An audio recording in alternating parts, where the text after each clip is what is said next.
Good evening, everyone. Welcome back to another episode of WNN, the music production news source on YouTube. I'm your host, Massive Eye Infection. And tonight, we got some news. In our first story, Spitfire Audio makes the BBC Symphony Discover Orchestra plugin free for everyone. BBC, what do they mean by that? Let's find out. Designed to be an easy-to-use entry point into the world of orchestral composition, Discover features 33 instruments. These cover strings, woodwinds, brass, and percussion, and 47 playing techniques, all mixed into a single signal. It used to be $49, and anyone who purchased it in the past month will get a $49 credit sent to them. You just need to contact their customer support. Just an FYI, I'll be wearing these glasses tonight so you can't see my massive eye infection. Like I stated earlier. That wasn't, it was a joke, but I'm not joking. I actually have a massive eye infection. In our next story, the 001 Model D MIDI controller is a one-to-one replication of the Mini Moog interface. Designed to work with the likes of the Arteria Mini V, Native Instruments Monarch UAD Mini Moog, and GeForce Mimi Monster. That's 44 controls in total. It is also USB powered and open source. I'm kind of mad at them for not calling it the MIDI Moog.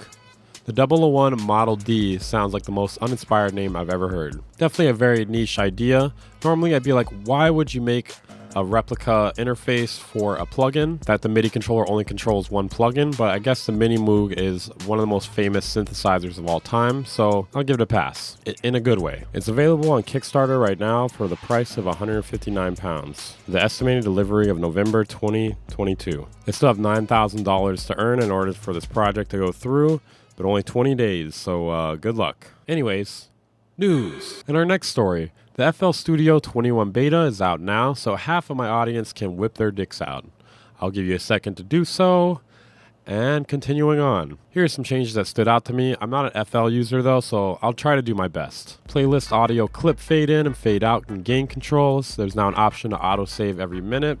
Thicker automation clip grid lines, hallelujah. Added a library tab with downloadable content and download progress tab in the news panel. They improved the browser. There's a new multiband delay plugin, go on. New juggling science growth speed preset, also go on. You can now open M4A files. There are more changes, but these are just the ones that stood out to me as an Ableton user. I was looking through the bug fixes also, but I didn't know what was important because there were so many. News. A mint condition DX1, Yamaha's greatest FM synth that was released in 1983 and it was already expensive at the time. You can now buy on sale for a lot of money. Can I get a drum roll, please? $149,000. Wow. Affordable. Sounds good. The DX7 might be the most famous of Yamaha's 80s FM keyboard synths, but it wasn't that powerful. If you leave aside the rack-based TX816, that honor went to the DX1, which, with its dual 6-operator engine, was like having two DX7s in one. How much could it lift, though? Some poor sap is going to buy this, thinking it will close the gap between the shitty music he was making and the shitty music he's going to continue to make afterwards. Poor sap. Anyway, what? Node Audio's new plugin, eTonal Studio, will make any synthesizer into a microtonal synth. It allows users to create and share custom tunings and use over 100 presets. It runs in your DAW as a plugin host. They claim it'll be usable by experts and beginners. I find microtonal stuff pretty complicated, so I am a bit intrigued. You can edit and map scales, and once again, share tunings. Did I mention you can share tunings? It uses MTS ESP and pitch bin MIDI messages to retune hardware and software synthesizers. Wow, that's some advanced telephone type shit. Telekinesis. Telegraph. Plus, it's also MPE compatible. Nice. In our next story, Novation is discontinuing their old plugins. You can now get the V Station as well as the B Station, aka the Bass Station. Really sounds like a, like a game console. The V Station is an 8-voice polyphonic synthesizer plugin using 3 oscillators based on the K Station synthesizer. Claims to feature multiple waveforms.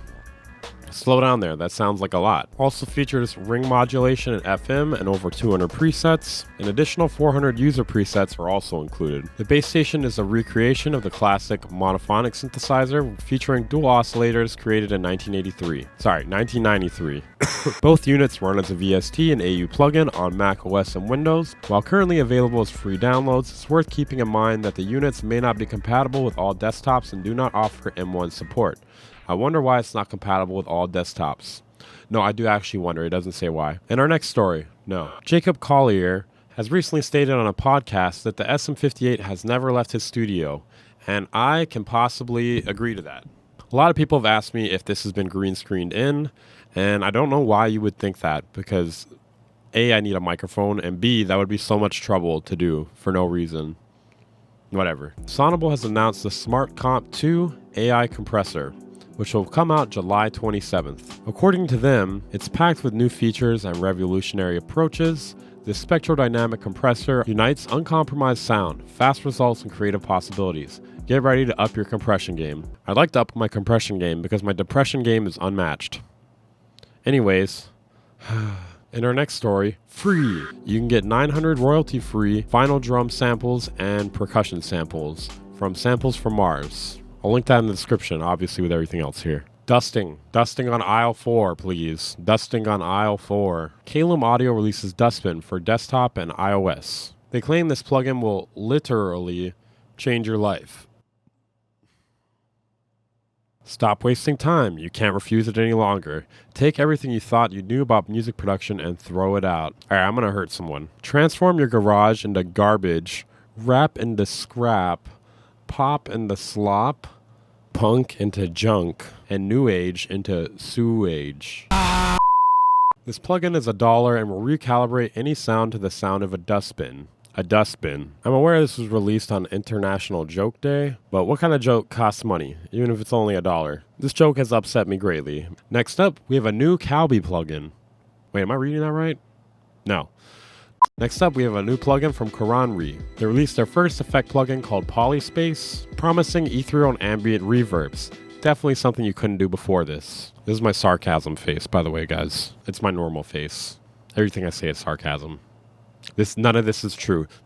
Everything I told you tonight is false. This is all fake. It combines DSP and impulse responses to stretch out reverbs. Wow, I didn't know Darkside Phil was creating reverbs. Good for him. It has magnitude and longitude controls, which I kind of feel like are just size and decay times. But what do I know? It has over 30 presets and over 50 sampled vintage hardware combinations with algorithms. There's also a random button, which is nice. And ladies and gentlemen, that is all the news I have for you tonight. I'm your host, Weaver Beats.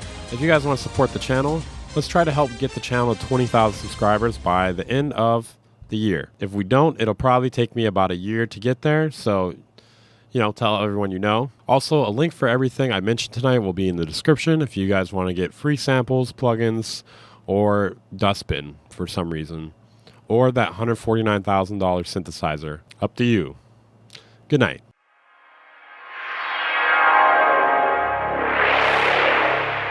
The Band Incorporated.